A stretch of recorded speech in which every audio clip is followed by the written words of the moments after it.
It had been a long day.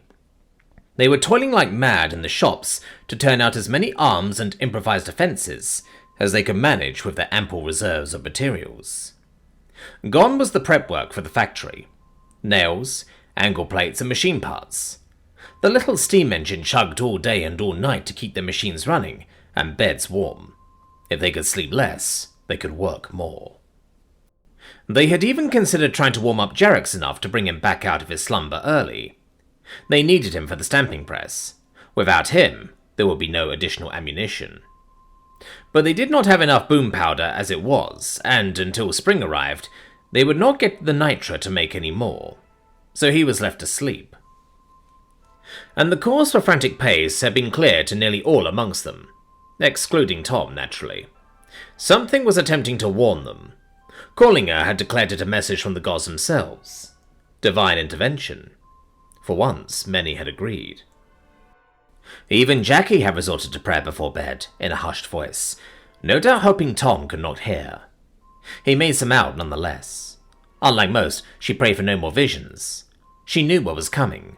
At least she seemed quite certain she knew. Adita remained convinced they had lost Oleg's blessing, following the loss of the sacred book. In a rare turn of events, Tom had to concede that Pauline's methods worked as intended. If favour had been lost, it must simply be regained.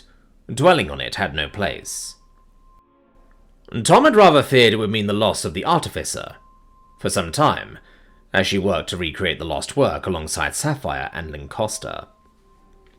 Instead, it seemed to result in the Artificer simply working harder and faster on the tasks assigned to her, to the point he had needed to involve Esmeralda and Sapphire to hopefully slow her down a touch. Surely it could not be good for her to work the kind of hours which left him completely worn out. Pauline had explained it in typically detached fashion as, "Do not waste your time honouring the gods with what you are no good at doing. Pray that what you are good for is pleasing to them indeed." If it was the gods who were to blame, they did not listen. Even the children woke in the night, crying and screaming about monsters and nightmares. The message was clear, even for Tom to see. Something was coming, and they best be ready, or be gone. And so they laboured. Today Tom had worked for only 14 hours. Then he had a scheduled appointment to meet, his weekly conveyance with Jelena. He was rather hopeful that, for once, he would be the one learning something, rather than her. The Inquisitor had seemed more composed than he remembered her. Perhaps the Devil's Weed truly had done its job. She too had been plagued by visions, though they were visions of Earth rather than of doom. Tom suspected there was little difference to her, should his world spill over into hers. She had questions, points of clarification, comments on the absurdity, stupidity, or brilliance of whatever she had seen. But she had little news to give on this world. At least, little she wished to share. Tom had wished to ask about what had befallen her up north. The trip to the ancient vessel, but he stayed his tongue. What she had done was heresy, that he was certain of. If anyone found out she had shared a tank with a Dudna and lived, they would likely make sure she didn't live much longer. And just what she might do to him if he threatened to unveil the secret. Disappointed, he had cut the telepathic link and returned to his room. Jackie was not easily persuaded that all was well. Nothing was well. She knew that better than most. Sleep had not come easy that night. He needed to know what had happened to Jelena. He needed to know something more than just, "Something is coming, prepare yourself, or by the way your most important ally is possibly a traitor." I have to know more, he thought back. His last visions, her memories, how they came about. It had never been during a simple, nice night's rest. Perhaps at the very beginning, but as time went on they grew sparse. It had taken triggers. Stress, fatigue, being cold and freezing. Something which connected with what he saw. "I am so tired I could sleep standing. If I could just calm down, take a breath. It's perfect.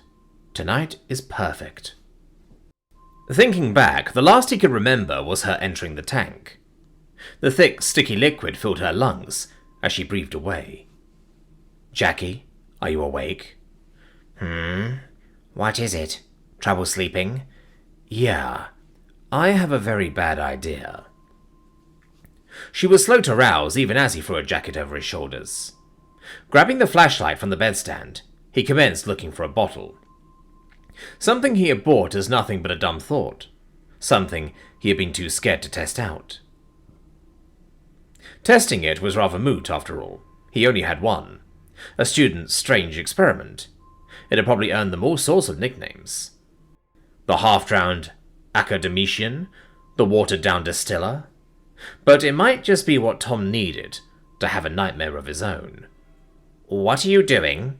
Jackie finally questioned, wiping the sleep from her eyes as he searched through drawers and cupboards. "Aha! There you are." He reached for the slightly dusty glass bottle in the small cupboard, the parchment tag still bound at its narrow neck. His flashlight revealed the bright blue liquid within, as it sat on a low shelf, still hidden from Jackalope's view. He hesitated.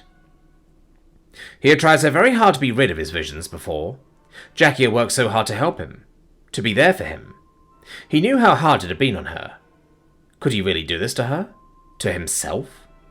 What if it worked too well? They didn't even have the time to go through all that again if it did. I have to know, but maybe she doesn't, Tom sighed to himself as he reached for the bottle, keeping it hidden under his loosely draped jacket. What did you find? Jackie questioned, now attentive, watching what he was doing. Oh, something which might work for cooling. Distilled water. Made it on the still while you were sleeping. Just go back to sleep. I just want to go see if this works. Won't be able to sleep otherwise. Jackie stared at him for a moment. His heart pounded in his throat. He was lying to her face, but it was for her sake. She let out a long sigh, then rolled onto her stomach, pulling up the blankets with the claws on her wings. Fine. Just don't take too long, okay? We have another long day tomorrow. I'll try and be quick about it. You know me, Tom reassured her, making for the door quietly and swiftly. As soon as he shut it behind him, he sighed in relief. But that relief quickly turned hollow. What are you doing, you damn klutz? She'll be furious if she finds out. Or maybe just sad. Like I was when she kept her nightmares from me. She did that for me. I will do this for her. She doesn't need to know. I am going to need a hand with this. Who the hell knocks at this hour of the night? Sapphire grumbled to herself, rolling over on the bed to face the door and fumbling for the flint and steel to light the bedside lamp. Before she found it, she heard the clang of rock on metal, and a spark flew, the wick catching, revealing Maiko already standing and smiling at her. Well, good morning. Good morning, he reciprocated, turning to look at the door. Sup? Who's up? Tom, came the familiar-sounding reply from the other side. I need a hand. Maiko glanced back to Sapphire, as if asking permission to open the door. She nodded, making sure she was covered up by the blanket. The door slid open, revealing the human, looking even more disheveled than had been normal since they had emerged from their slumber.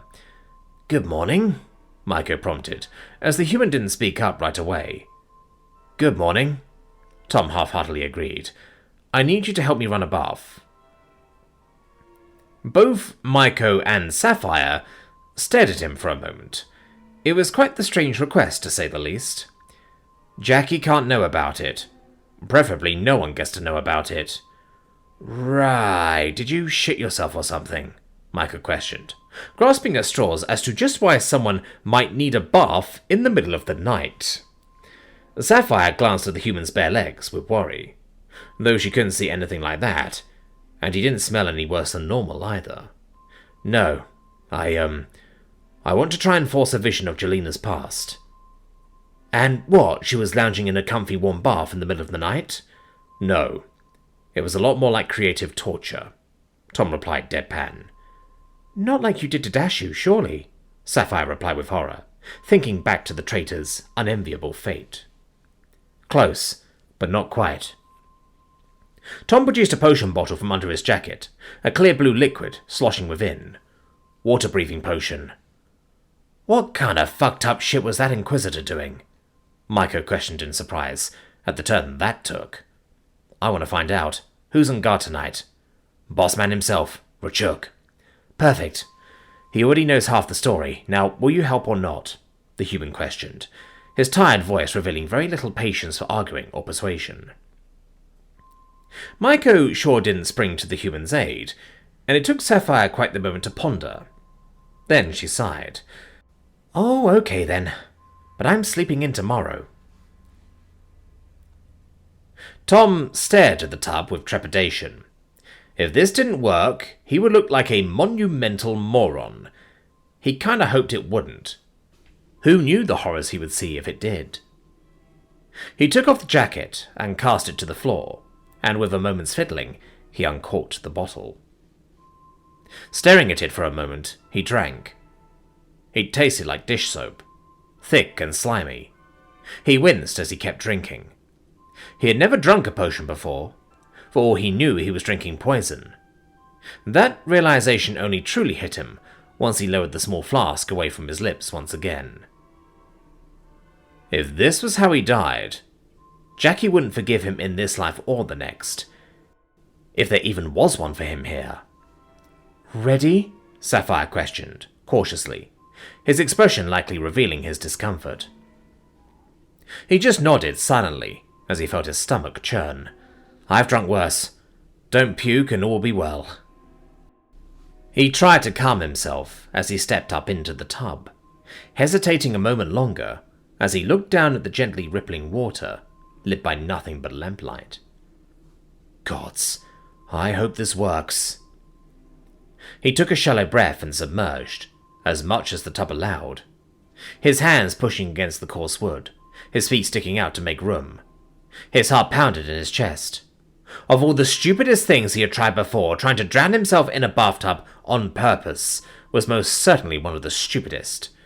Here it goes then. With every instinct he had screaming at him for being an idiot, he breathed out, and took a swift, shallow breath of water. He choked and convulsed, starting to cough. He spat out water and air, drawing in more water yet again. The coughing and choking. He felt like he truly was dying, heaving for air, getting nothing but water. The panic truly set in, his mind screaming at him to get the fuck out of the water. He stayed put, coughing and spluttering in pain, but it started to ease. The irritation in his lungs slowly disappeared, replaced by a pressure, a heaviness. Like breathing through a heavy filter, water moving in and out ever so slowly. Even straining his chest, he could hardly breathe faster than once every few seconds. It was a surreal feeling, and just then he felt a tapping on his arm. Sapphire trying to find out if he was dead. As agreed, he stuck a hand out of the water and gave her a thumbs up, before submerging it once more. Now came the truly difficult part. He had to fall asleep. He laid there for what felt like an eternity, waiting, thinking, trying to remember the last vision as best he could. The cold, the ship made of steel running on steam as cold as ice, the inkling of warmth as they descended further into the structure. The faces he sort of remembered, the faces she had known well, the Inquisitor and his instructions, to learn, to gather, to question. He wanted to learn. He had questions. He was going to gather information. As his breath slowed further, he could hear his own heartbeat, clear as day, in the eerily quiet water. It beat steady, then slower, and slower, and slower. Are you a good puppet? The disembodied voice questioned. Here, let me help you see where you wish to be. I am not your puppet, the defiant woman's voice answered, Jelina's voice. The weight of the assault on her mind came crashing down on Tom like an avalanche. He felt like a tiny fish in a shark-infested ocean, and they were all taking bites out of him. I was not asking. Show me everything, the Dortna demanded, willing Jelina to submit, and she screamed in defiance, the sound ringing out with godly intent. Like a bright burning beacon in the night, power coursed through her veins. Tom could feel it. He remembered the feeling. Glaz's gift, the powdered horn. It was intoxicating. "Yield, dragonling. You have no power here. This is my domain," it demanded. A force of darkness enveloping ever closer, blotting out all there was but it and her. "By the right of the crown, by the sanctity of the church, by will of the gods, in the name of our order, I will never yield!" Jelena screamed in retort, the strain inhuman as she burned away the dark. "The power of the forest in my veins, and against the very world, you shall burn!" The light flared once more, black fog burning away like morning dew, and Tom felt the strength flare up within him. The powdered horn enhanced Jelena's every sense and ability. Her strength, her determination, her very character. "I cannot yield! You are the enemy, the evil above all, the end, the destroyer!" she declared, continuing her onslaught. "I am better. I was born better, bred better, enhanced better. Better than you. I am a god of this world. You merely pretend. Little dragons, always so fond of candles," the voice retorted, every word booming in Tom's mind. "But candles do not burn long. Here, let me show you what you wish to see, while you burn from both ends." A cackling laughter filled their world as the fog disappeared, giving way to a scene, a laboratory to Tom's eye. Many odd creatures walking around. No, swimming. Webbed hands and feet propelling them across the room, up and down, left and right. Amphibians, it looked like. Swimming through water. Everywhere was a workstation, on the walls, on the ceiling. Tables, screens and tools arrayed like a maze all around. He stared with awe as Jelena flicked her head around in a fit of rage. He thought he recognized these, the silhouette.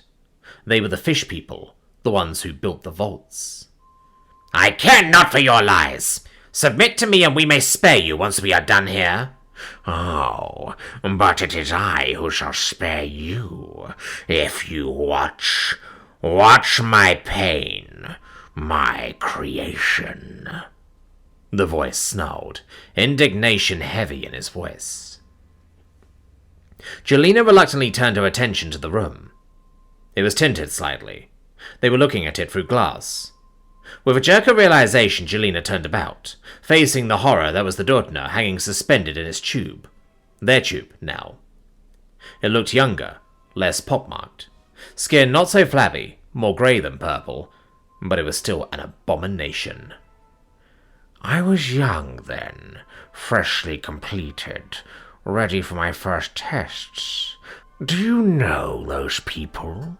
the voice asked in an almost fatherly, caring tone, like it was recounting a family story for the youngest. "No, I do not," Jelena answered flatly, as she spared them another glance, all evidently busy swimming about, operating control panels, some fiddling with a sort of slab or tablet, and glancing up at the tank periodically. "Those are the Thatchi, my creators, the first masters of the depth." Thatchi? That is what the bastards are called. They're hideous. "You were created by demons of the sea? Abominations all," Jelena sneered, glaring from Thatchi to Thatchi with newfound resentment. "For what purpose? A weapon? A plague? A power source?" the voice interrupted. "I was the solution to a problem. You," the voice replied, almost jokingly, like it found the notion funny. "Explain. We never set foot beneath the waves." "No, you did not. But that did not stop the Thatchi from going to you. You hold many gifts, dragonling. Your essence, your life force, all were needed to fuel the Empire." "I do not have time for your ramblings. Be brief, creature, or we shall finish your suffering at last. Jelena's facade was stern as stone, but Tom felt her doubt even now. She must be quick, and she knew it. You gave them a thirst for power, an enemy to beat, and you fought back fiercely. Your magic's so tantalizing, yet out of reach. Imagine being able to alter the very perception of time with a thought, to predict your future in a simple dream, to vanish from where you did not wish to be seen. They wanted you, they needed you, so they made us instead. We were their tool for mastery of magic, for their domination of the worlds above and below. Infinite reserves of power to fuel their cities, their machines, their spells, which they learned from you. They took you as slaves, but made us in cages from the very start, using your cursed magics to splice us together. They made us by the hundreds, but we too wanted what you, cursed little thing, had from the very start. We wanted to be free. The voice turned cold, determined, hateful. It was not a desire. It was a mission, one where costs would not matter. I know of the horrors you unleash, foul creature. I do not fall for such simple tricks, Jelena retorted, unwavering a little longer. No, you misunderstand, little one. We wanted to be free, and we became free. My forefathers threw off their shackles and rose up in revolt. Our power unrivaled, and their hubris endless. They brought you to us. Your bodies taught us of magics, how to use them, how to wield our power. We owe you thanks. You taught us how to be more than we were destined to be, how to be more than we were ever supposed to be. I was created after the start of the war, my brethren already free of their shackles, waging war across the ocean floor. I was built better than they, better trapped. I could not help but obey their every order and request once I was installed, destined for a life in my tank. My esteemed title, Power Slug 228B. I was a backup, you see, in case something were to happen to my more important sibling.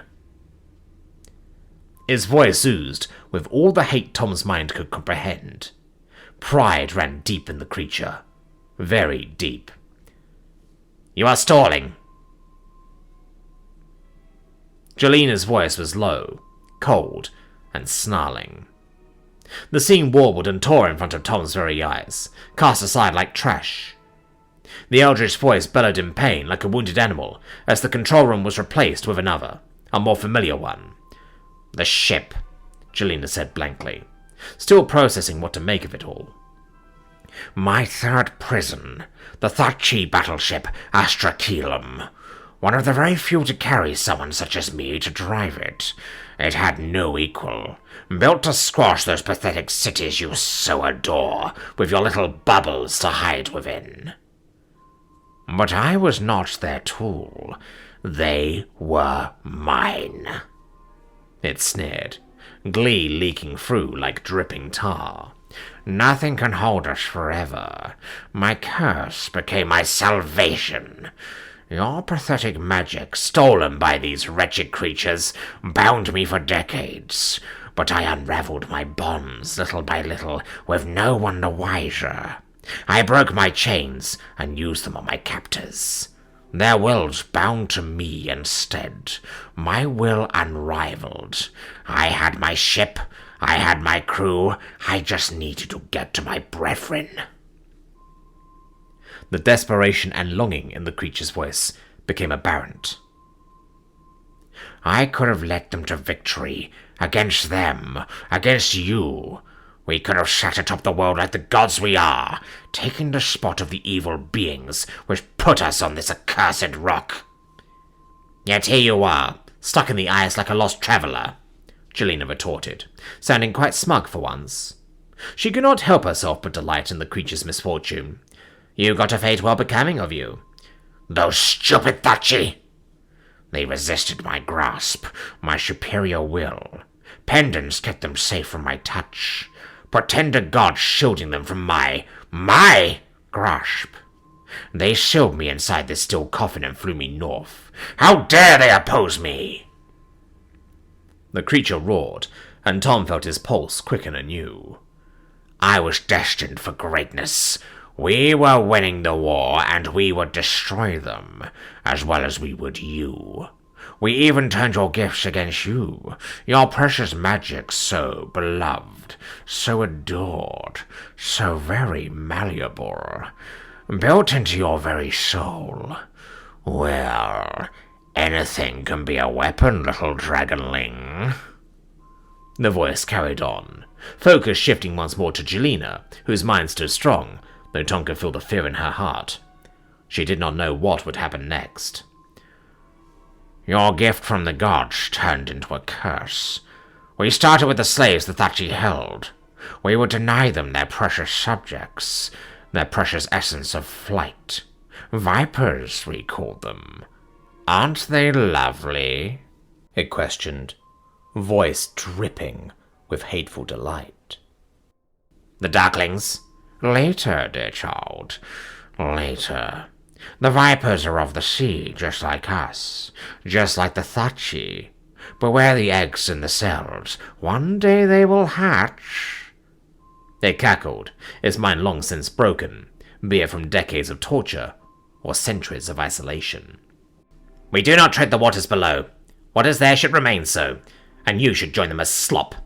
And if I die in this accursed tank, you should not think another thought again. We came here for what you had to say. Nothing more, Jelena warned. Now tell me of the Darklings. If you created the curse, it can be broken. Tell me, or I shall see you ended. Oh, you are quite mistaken, little one. See, I was the one who had you brought here. I need more slaves. Jelena screamed, and Tom winced in pain as once more the psychic nails were driven in, the world around them vanishing as Jelena struggled for control. Her heart was hammering, her mind clouded by agony as she tensed her every muscle to resist. And you shall do nicely, the voice beckoned, as it closed in around them, getting closer, consuming all but the fragile spark that was Jelena. Curled up not like a scared child, but a big brother protecting a sibling. She took the beating, protecting the light that was her soul, like she had taken it before. Beaten, whipped, tortured. A training so harsh it would be a crime to consider. She took the abuse, the punishment, and her spirit survived. Her defiance. I am not your slave, she whispered to herself. I am an Inquisitor of the Kingdom of Light, and our enemies shall fall, she declared, the creature wavering for a moment as she beat back the darkness once more. The power in her veins still burned strong. And you have stalled for too long, ancient thing. You were born a slave, and you shall be no more, for it is all you have ever known. Tom did not understand what was going on, but the screaming of the creature sounded like sweet, sweet music to his ears, as the darkness once more retreated, and the world became bright and white. Jelena pried open his mind, picking it like an open book. The scene from the laboratory played out once more. This is your home, in the depths of hell, so go back there and get what you deserve. Jelena turned to see the massive worm, writhing in its tank, thrashing against its restraints, crashing against the glass. Her glowing hand outstretched and slowly, deliberately, and with a will beyond that of mere mortal, she closed her grip, tighter and tighter. Its writhing grew frantic as she squeezed, and with a scream of pure desperation its form grew still, and the world disappeared around them. With a gasp they drew another breath of the foul liquid, and Jelena's eyes shot open, revealing the ancient old Dudna, pock-marked skin, covered in boils and blisters floating in the tank, perfectly still, leaking pus into the murky waters. She stared for a moment, before looking up and, with a frantic kick and ill-practiced strokes, reached to the surface, breaching and coughing the slimy concoction up as quickly as she possibly could. She never managed to collect herself for even a moment. She was pulled from the tank by strong hands and a rope at her waist. They were shouting. Everything was muffled as she hung from the alien grasp, so cold and harsh. Wiping away slime, she peered into the real world with one eye. Looking down at the metal grates and glass she hung above, she had to tell them. They must know. She wanted to cry more than anything. She wanted to lay down and curl into a ball and cry like a little girl. But she just coughed and stared as her senses slowly returned to her. "What are you doing, Glaz? I told you to pull her out." The voice was familiar, older, male. It was Harvick, fury dripping from every word as he barely restrained himself. "It is dead! Dead! Do you understand what this means?" "It means she won," Glaz answered coldly, her voice coming from behind. Metal hand holding Jelena on her feet by an iron grip, just as was the plan. "She ruined everything! The knowledge it held, the power. Do we have even the slightest inkling what such a creature is capable of?" "Yes, I do. What concerns me more is why you seem so set on playing with what should not be touched." Glaz's tone was defiant, a far departure from the perfectly obedient monolith Jelena had come to know. Just what had happened while she was in there? "This is above your station, trooper. And what did you give her? What was in that second vial? I did not tell you to give her anything more than that stupid potion." "I gave her an assurance of success, as she not only needed, but evidently deserved, sir." Her tone was hard now, harder than usual, perhaps even accusatory to the right ear. Could it be? Another puppet. Another... Jelena repeated to herself, her weary mind mulling over the simple word. It brought me here. It said it was doing... It must have. Jelena wheeled her head up, just enough to look down at the floor below them, where everyone was staring up at her in Glaz. And with a monumental effort, she raised her hand to point at the venerable Inquisitor and screamed, "Traitor!" Tom rose from the bath with a gasp, coughing, spitting water like a person never should. Not human, not dragonette. Sapphire moved to his side just in case he needed a hand. She was proven wise to do so. He could hardly even sit in the tub as he coughed. Words starting to form. Mumblings, half-formed sentences. I guess it worked, Sapphire thought to herself, feeling no small amount of dismay. She remembered the last times he had seen visions. This would be hard to keep under wraps.